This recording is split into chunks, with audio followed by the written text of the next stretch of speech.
This is A View from the Bunker. Now, here's Derek Gilbert. Project Stargate. Does President Trump know what he's doing? Welcome to A View from the Bunker. I'm Derek Gilbert. Thank you for joining us. If you're watching us on YouTube, please subscribe, share, click the bell for notifications, and hit that like button. Then please stick around after the break. Tell you how to guarantee we never get canceled. Spoiler alert, it involves our free mobile app. This week, it is just me once again, and we're going to talk about President Trump's first week back in office and all of the things that he's done through the executive orders that he signed, but specifically want to focus a bit on the artificial intelligence moonshot, as it were, that he announced Tuesday from the Oval Office.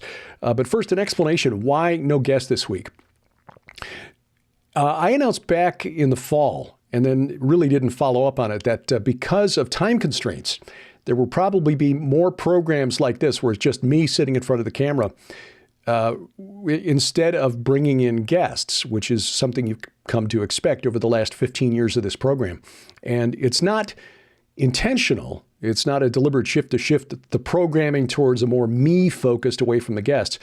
It's simply that because we've gotten busy with a couple of things. Number one, we're producing several other programs per week. Sharon's got a new podcast out now called The Armored Sheep, which you really should watch if you haven't done so yet. It's released every Wednesday. You can find it on our YouTube channel, YouTube at youtube.com/@GilbertHouse, or you can get it on our app or our Roku, Apple TV, or Amazon Fire TV channels. All of those available for free. We're also doing continuing Unraveling Revelation, our weekly half-hour program. The Bible's Greatest Mysteries is back, so that's another half-hour video programming to record and edit every week, as well as our two podcasts, PID Radio and the Gilbert House Fellowship, which our weekly Bible study, and this program. So there's a lot there already. But then we've also got the new book out, The Gates of Hell. And because of that, we are doing more interviews. Within the last couple of weeks, I've been on Coast to Coast AM, was also a guest on Richard Syrett's Strange Planet podcast. Richard, who is often a guest host or weekend host on Coast to Coast AM. Other podcasts for Christian and secular consumption. So between trying to do all of that and try to get the word out about our new book, also the new book that I co-authored with Allie Anderson and Donna Howell, Destination Earth, about the UFO phenomenon, scheduling time with guests to record and then edit those programs becomes more and more of a challenge. It's a lot easier for me to sit in front of the camera, take this video, plug it into the video template, and than it is to record and edit with a guest. So going forward, there will probably be more of just these. We will still be doing the monthly Iron and Myth program. We didn't get one for January, and that's only because of scheduling conflicts.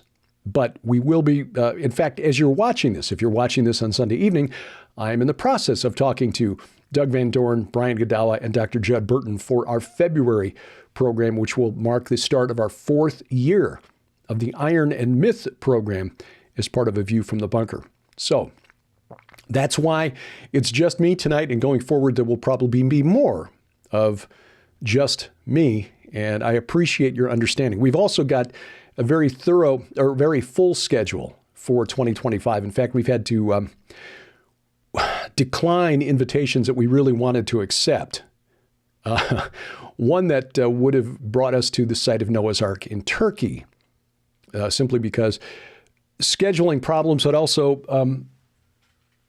my mobility issues that have cropped up over the last 6 months, just making that a little bit impractical. But we've practically got one event per month between now and the end of October, and we'll talk about some of these after the break. A couple of new conferences that I can now tell you about that we will share, and a couple of these coming right here to the Ozarks. Keeping them close to home is always good. This was Donald Trump's return to office. He is now president number 45 and 47. First president since Grover Cleveland back in the 19th century to be inaugurated to 2 non-consecutive terms. So that's kind of a big deal. But I think it also signifies a rightward move of the American electorate which is reflected in the growing number of conservative political parties and the growing popularity of those parties in Europe as well. We're seeing it with the National Front in France, the AFD in Germany, Geert Wilders in the Netherlands, and others, Nigel Farage and the Reform Party surging in the polls in the UK. This, I think, is reflective of a change among voters who are realized that we cannot afford the policies, the woke progressive policies of the people who've been governing us for the last decade or more. So Trump this week, in a speech to the World Economic Forum in Davos, he didn't go to Davos, he addressed it remotely, which was really interesting because, Klaus Schwab, the guy who looks like he should be sitting in a chair stroking a Persian cat, on a James Bond film, had to introduce him and then sit there and listen to President Trump essentially tell the World Economic Forum, we're pretty much done with your agenda. Just a bullet point summary of what Trump told the World Economic Forum. He intends to defeat deflation. He's imposed a federal hiring freeze, a freeze on foreign aid while that gets reviewed for the next 90 days. And, of course, created the Department of Government Efficiency. Elon Musk heading that up. Vivek Ramaswamy has stepped aside. He's announced a run for the governorship of Ohio. There are some reports that he had kind of worn out his welcome inside the Department of Government Efficiency. But either way, happy to see him take over for Mike DeWine in Ohio. Trump has ended the Green New Deal with some of his executive orders. That was the Inflation Reduction Act, which, like most legislation passed by Congress, does the exact opposite of what the title says.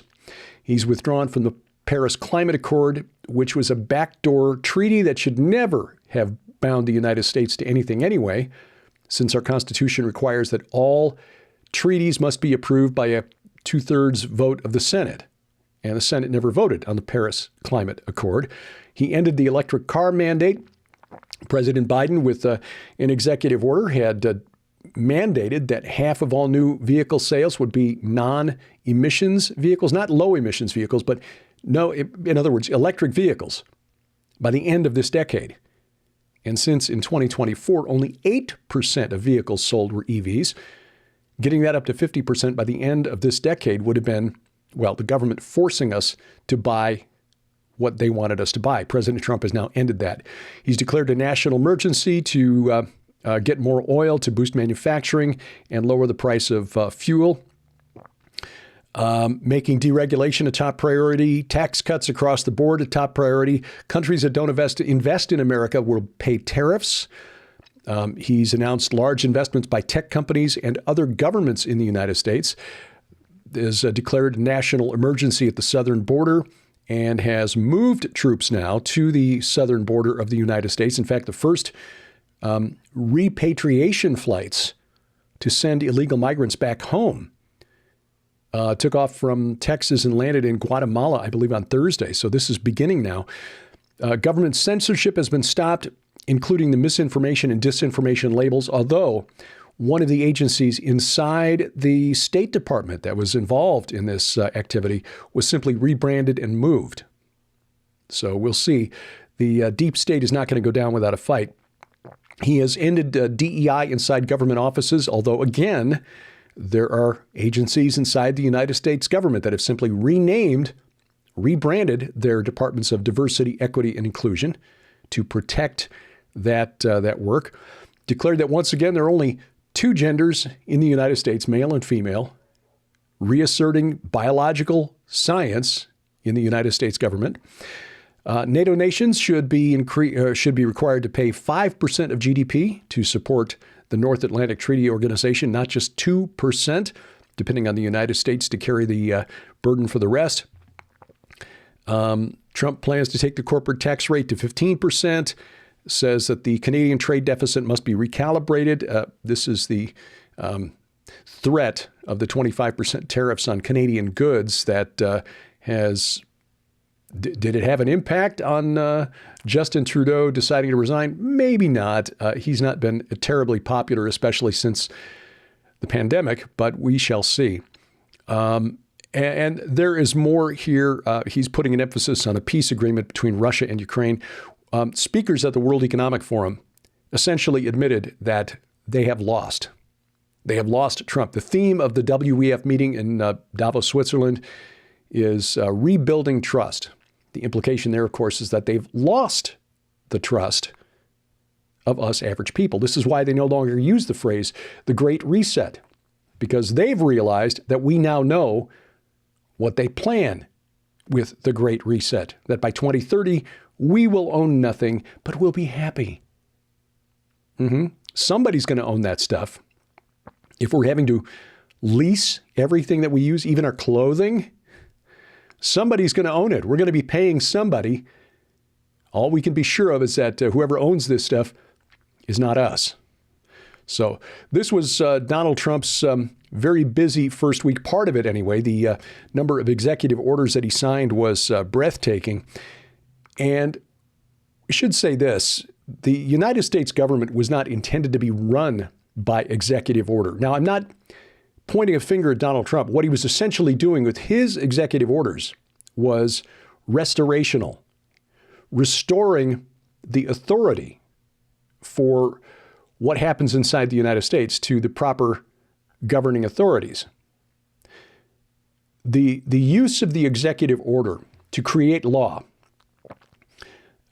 really kind of began under Bill Clinton. The EO has been around since the beginning of the United States Republic, but it was intended to be used by the president to clarify to the executive branch how they were to execute the laws passed by Congress. They were not intended to be used to create law or to legislate. And this is how it's been used more and more frequently over the last 30 years. One of Bill Clinton's advisors, Paul Begala, rather infamously said, "Stroke of the pen, law of the land. Pretty cool." Yeah, but that's not what was intended by the executive order. George W. Bush took it to another level when he began using signing statements in addition to the executive order. The signing statements, when he signed a bill, was a note that was sort of attached to legislation. This is how I interpret this law, and this is how I intend to administer it as the head of the executive branch of government. Again, kind of a sneaky way of saying to Congress, yeah, you may have meant the law to do this. I interpret it to mean that, and that's how I'm going to govern. And then again, executive orders basically saying, okay, I direct the Department of Energy or Defense or Education or whatever to do this, that, and the other. And under the Constitution, if Congress doesn't step up and object to the executive order within 30 days, it goes into effect or remains in effect. The thing is, Congress, I am not aware of a single instance, and there probably is one, I just have not looked it up, but it is rare at least, and for Congress to object to a presidential executive order, because both parties in the uniparty, in the deep state, understand that, okay, while you guys have your way now, we'll get our turn in 4 years, and then we can issue the executive orders that we want. And this is how government has been getting done over the last 30 years. Again, started slowly with Bill Clinton. George W. Bush picked it up, Obama, and then Biden especially really went out of their way. I mean, the DREAM Act, the whole DACA thing, where people who'd been in the country for so many years, maybe born here, parents came, whatever, the DACA thing was not passed by Congress. That was an executive order signed by President Obama. And again, this is not how government is supposed to be done in the United States. It's not how the framers of the Constitution saw the U.S. government being run. So what Trump has been doing essentially is restorational, saying, no, we, the executive branch, are not going to do this anymore. We are not going to impose on the states through a twisted interpretation, for example, of sex, I mean, in terms of sexual identity in, say, Title IX, the Department of Education, where people have been where they interpreted it to mean gender identity rather than biological sex. so that schools, universities, any educational institution receiving government funding, federal government funding, had to allow people who identified as the opposite gender to use facilities intended for the opposite gender. In other words, boys and girls' bathrooms. What President Trump has done with his executive order is saying, no, we're not going to twist Title IX. We're not going to use the power of how we interpret the law and the power of regulation to legislate. But the presidents have been getting away with it for the past 30 years because Congress doesn't want to take responsibility. It's easy for them to point fingers and say, the other guys really messed this up. But if they actually had to step up, pass legislation to get things done, take responsibility for what's happening, well, there's some political risk in that. If this law doesn't work out well, we might be blamed. It might make my donors unhappy. And so Congress avoids responsibility wherever possible by not passing legislation and allowing the president to just essentially legislate through the power of the executive order. That's not, again, that is not how the U.S. government is supposed to work. But President Trump doing that this week, and it is amusing and frustrating at the same time watching the political class, which is typically left of center, and liberals on social media screaming that President Trump is ruling like a dictator, when in fact what he's doing is returning power to its constitutionally designated areas of responsibility. And to his credit, there was a Republican congressman who said, you know, we really need to take some of these executive orders and pass legislation to put this into law so that the next Democratic president who comes in can't just step into office and reverse all of these things with new executive orders, the way President Trump has just reversed all of Joe Biden's power-grabbing executive orders. And yes, he is correct. This is what Congress should have been doing all along. Presidents of both parties should not have the power to legislate by stroke of the pen, law of the land. Not cool. One of the things that President Trump did this week that was rather interesting is announce a $500 billion project. This is not an official government project, but it is a $500 billion project called Stargate. And this is interesting for a couple of reasons. First of all, Stargate is a name that conjures up images of, first of all, the movie Stargate, the very excellent movie with Kurt Russell, and then the long-running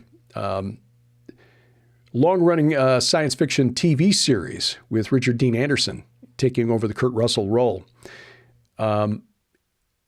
It is essentially a way of taking the ancient aliens idea and building a plot around it. That the gods of the ancient world, the Egyptian gods, Mesopotamian gods, the gods of the Norse, were simply space travelers from out there. And now that we're advanced enough, we've found the Stargate at the Pyramid of Giza, we moved it to Cheyenne Mountain in Colorado, and now we can travel to the stars through the Stargate and encounter these advanced civilizations and take our place amongst the brotherhood amongst the stars. So that's one of the things that Stargate evokes. And by the way, in the new book, Destination Earth, I document, based on the research of authors Jason Colavito and Peter Levenda, who deserve credit for the primary research. I just put their pieces together.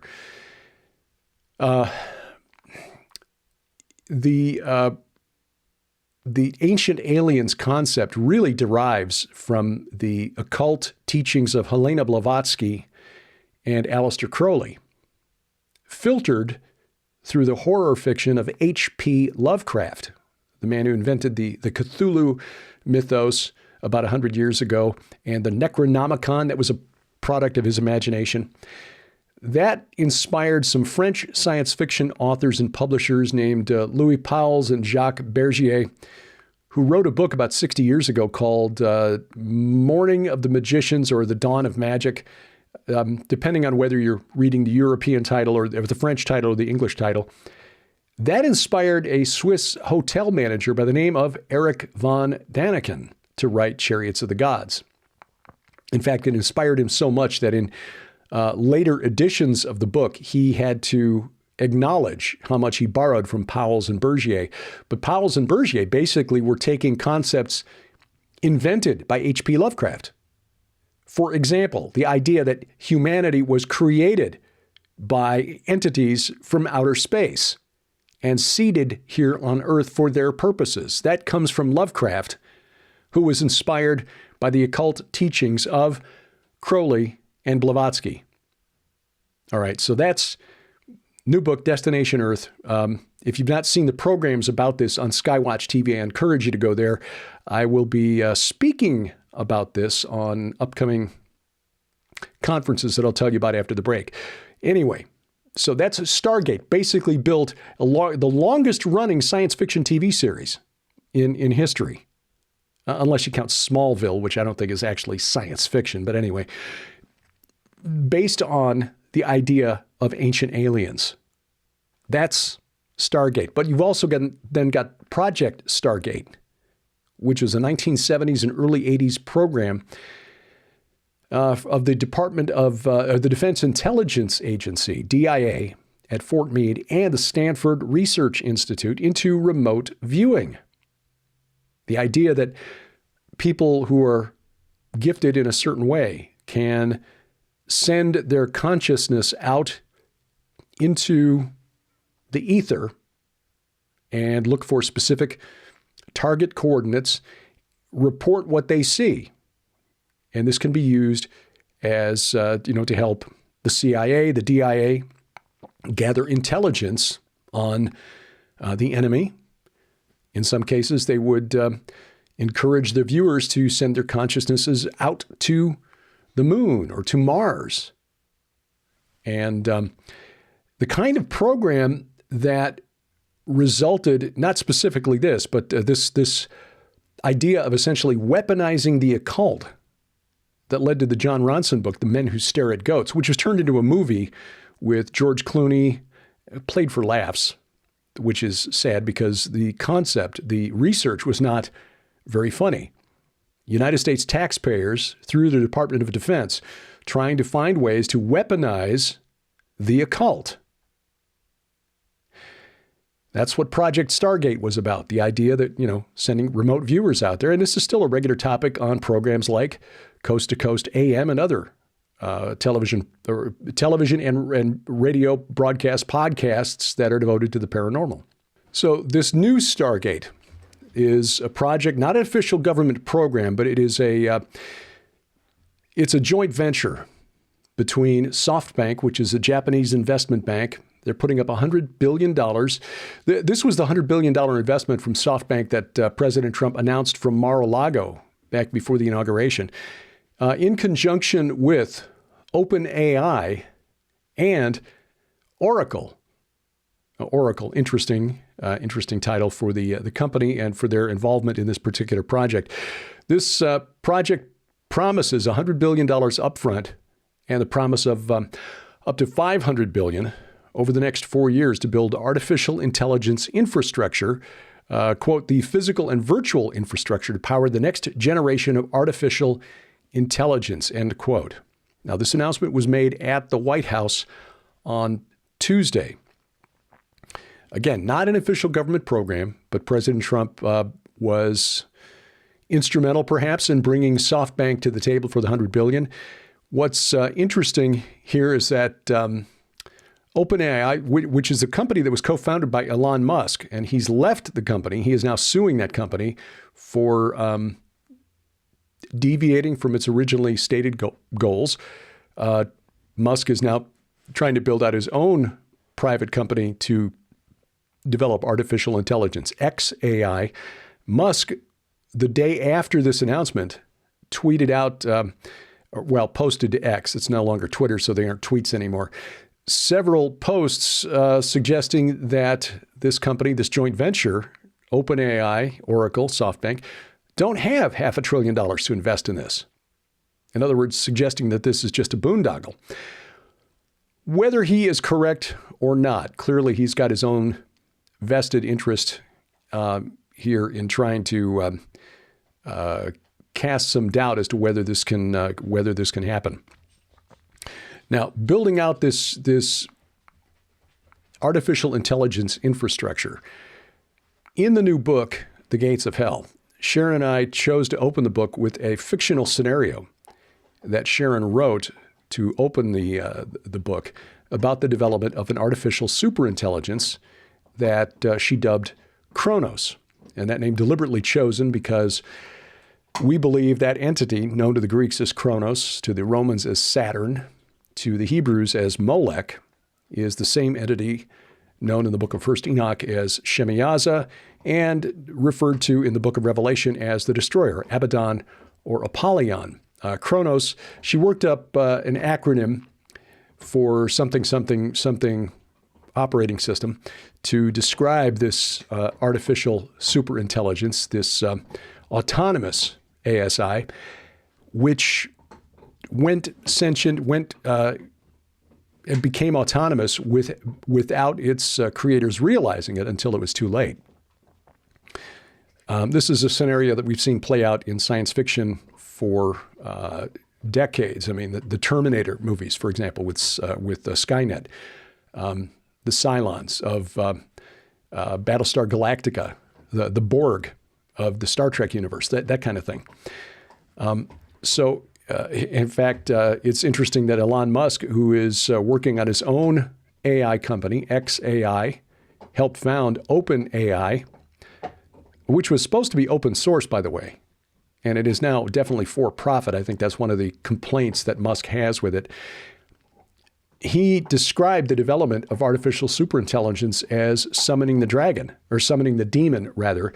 And he likened it to the stories of the guys who summon demons, and then they've got holy water and a Bible, and they've drawn a magic circle on the floor, and they think that somehow they're going to control the demon. And that doesn't usually work out. The implication being that the same thing is likely to happen with the creation of an artificial superintelligence. And yet here we are doing it anyway. And we're trying to do... That noise you hear in the background is Glory. She's got a chew bone back there. So all is well.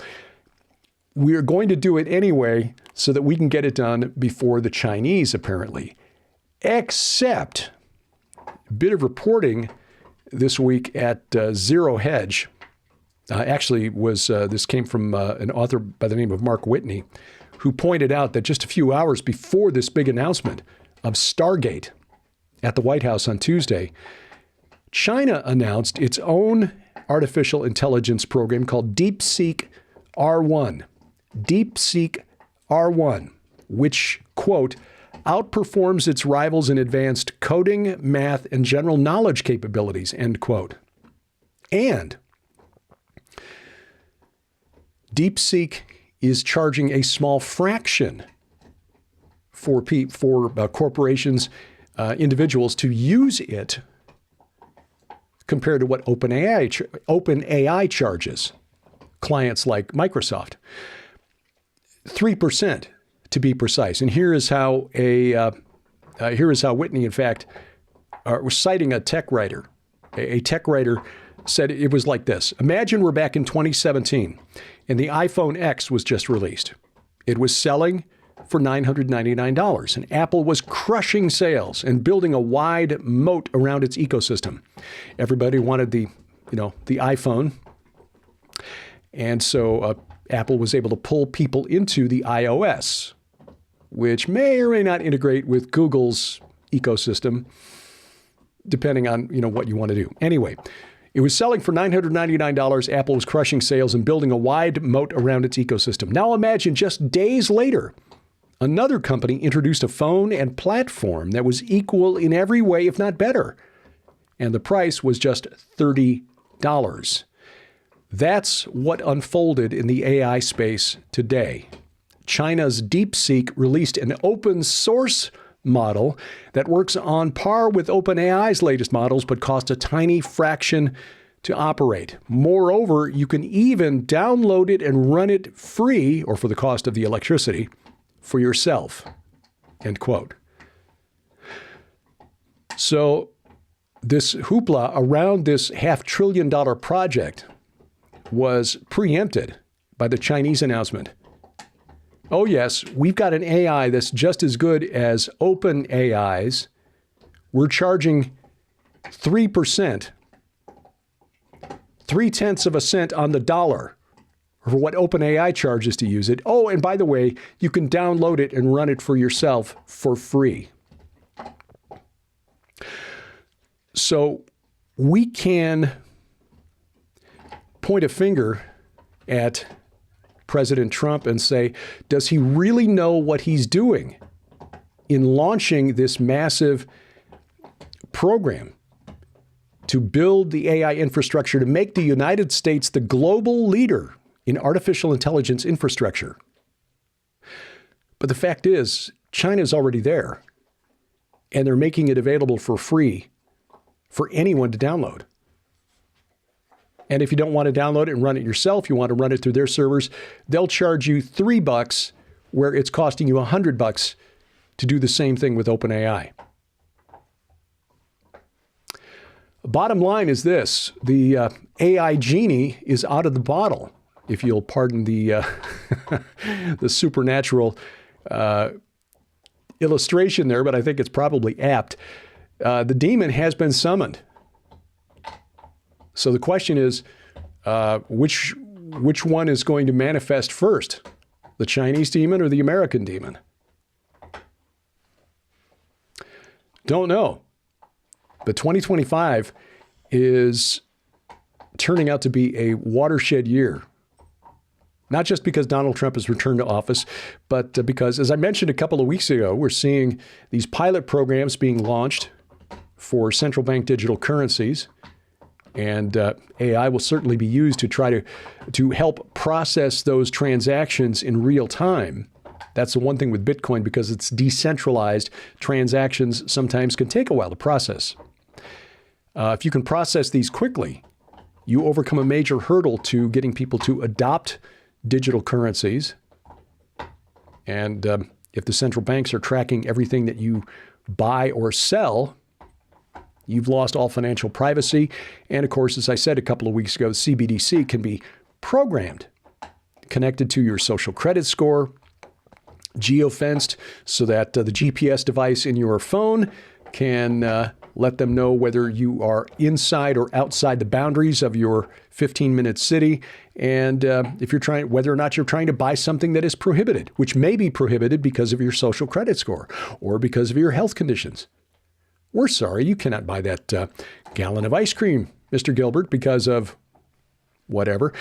All of this will be facilitated by artificial intelligence and the infrastructure needed to run it. This is also going to change the emphasis on green energy, because you cannot run these massive data servers on wind or solar, because they are not consistent, they are not reliable. The battery technology is not there yet, and the demand for the artificial intelligence processing power is now.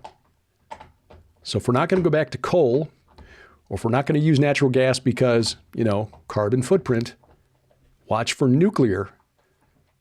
Watch for nuclear plants to start springing up. Perhaps small modular nuclear plants that can be put on site at these data centers.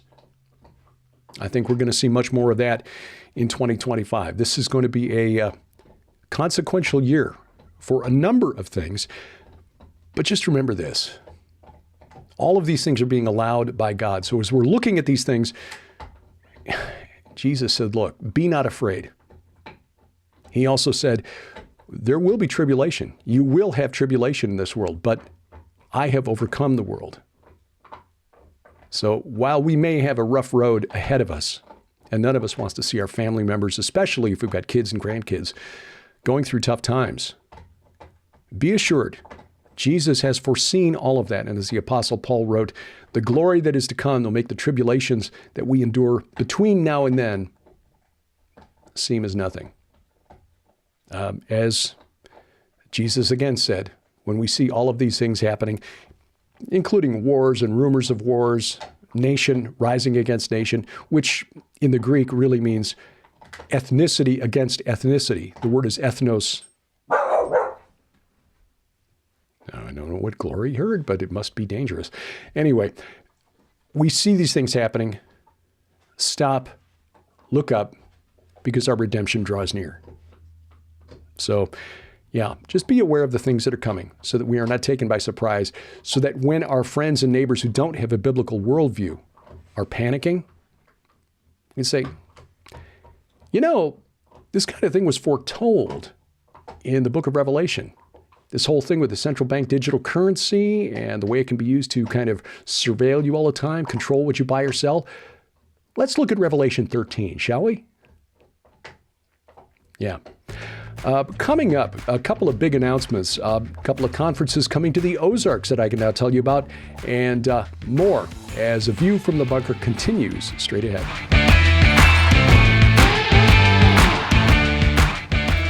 Jesus declared that the gates of hell would not prevail against his church. But humans have tried to contact fallen angels on the other side of those gates since the Stone Age, and they're still trying today. Arm yourself with information. During January, our special offer features our new books, The Gates of Hell and Destination Earth, co-authored with Donna Howell and Allie Anderson. Find out where Jesus was baptized, why it wasn't where most people think, and why it was a declaration of war against the fallen realm. How the belief in ancient aliens is based on the New Age and occult teachings of Madame Blavatsky and Aleister Crowley, and how Hollywood has effectively spread the ET gospel. Our two new books, plus the DVDs What Lies Beneath, about the world's oldest temple, Göbekli Tepe, and the 13-part teaching DVD based on the second coming of Saturn. This is a $99 value, but during January, it's just $45 plus shipping and handling. Only at gilberthouse.org/store.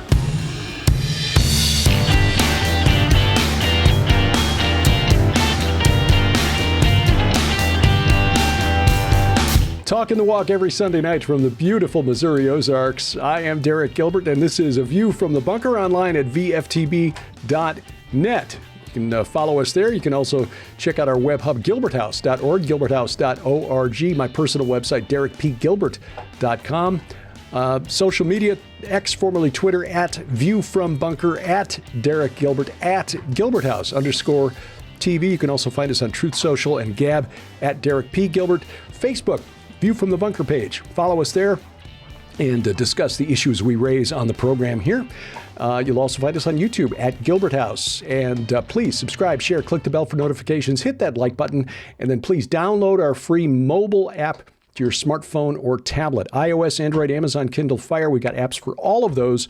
And in addition to all of our content coming straight to you, bypassing the gatekeepers of big tech, you will also find the messaging section where you can ask questions of Sharon and me. We try to address questions once a week on our Gilbert House Fellowship Bible study every Sunday morning. Try to do on a PID radio too, but this week, once again, I forgot to look. So we'll try to do a couple of them on the Gilbert House Fellowship to make up for that.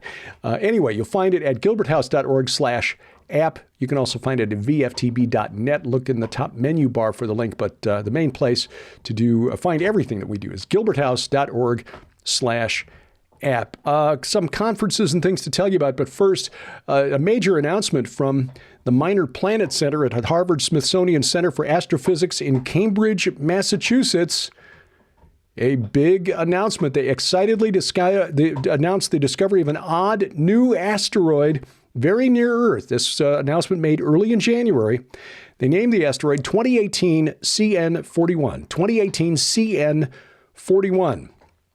But then when they trained their telescopes on the asteroid to get a closer look, well, they really couldn't see much, but if they had, they would have discovered it was actually just the cherry red Tesla that Elon Musk had launched into space back in 2018. You might remember when he did this about 7 years ago. He's got a dummy in there in a spacesuit called Starman. He launched it towards Mars, and they finally picked it up, named it 2018 CN41. Then they had to they had to issue a retraction. The designation 2018 CN41 is being deleted. The object was reported through the identification pipeline as a 3-niter linkage found in the isolated tracklet file, and more tracklets were linked to the blah, blah, blah.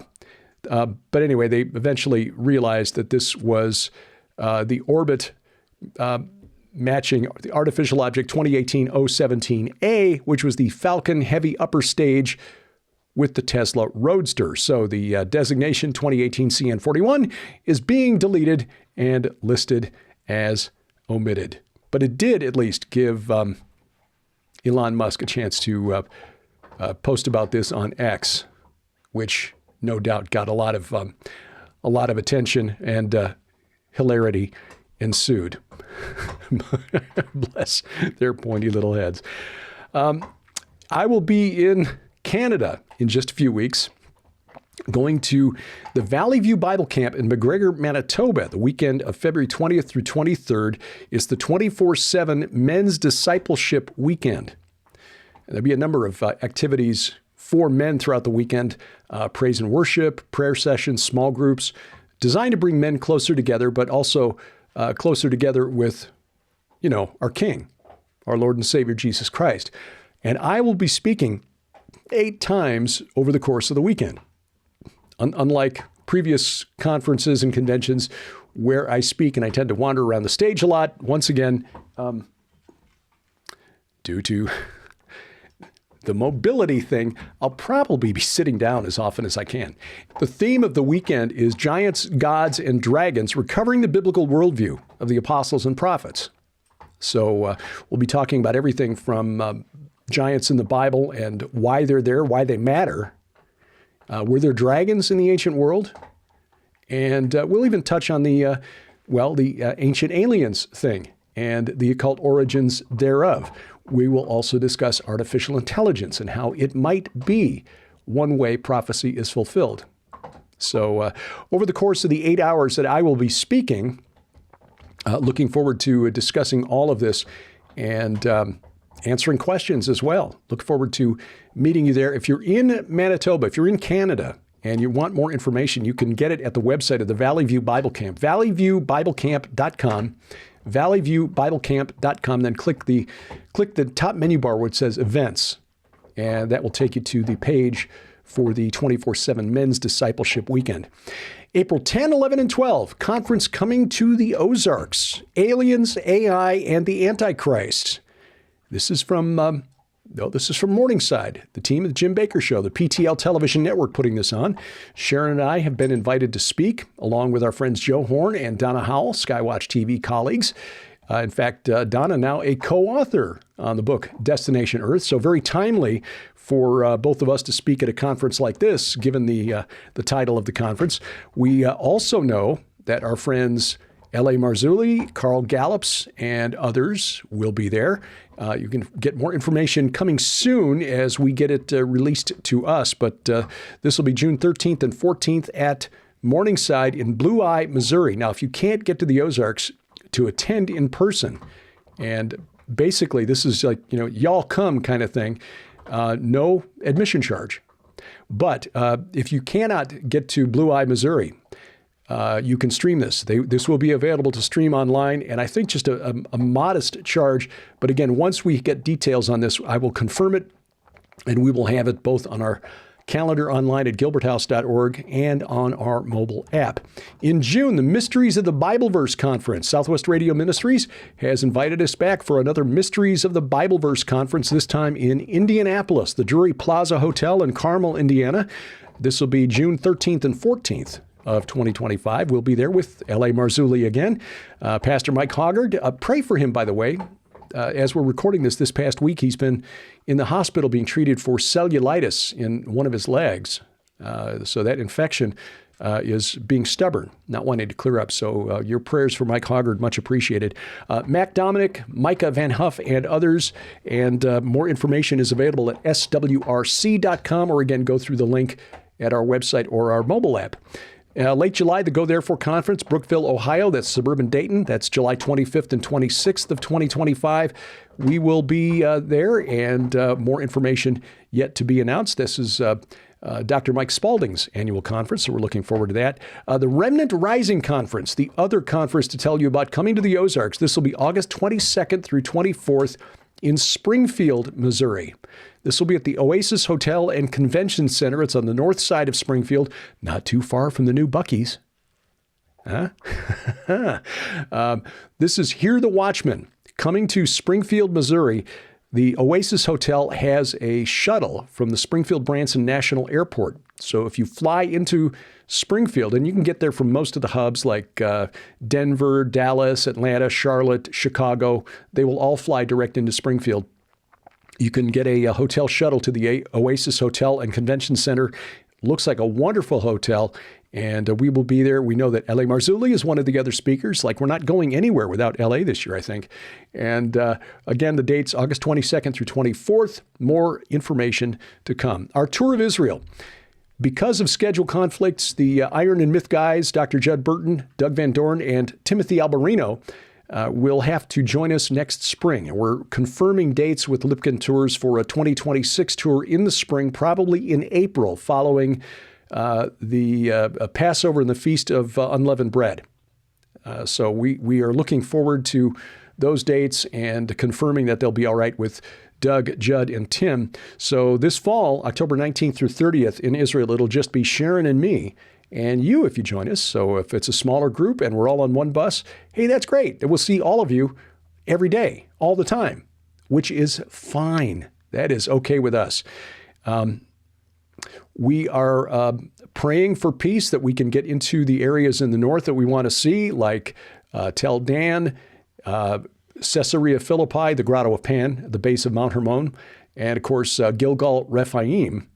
And just exchanged a couple of notes with the archaeologist, Dr. Mike Freakman, who met with us there a couple of years ago. Spent a day with Sharon and me and Doug and Janelle Van Dorn before the tour group arrived.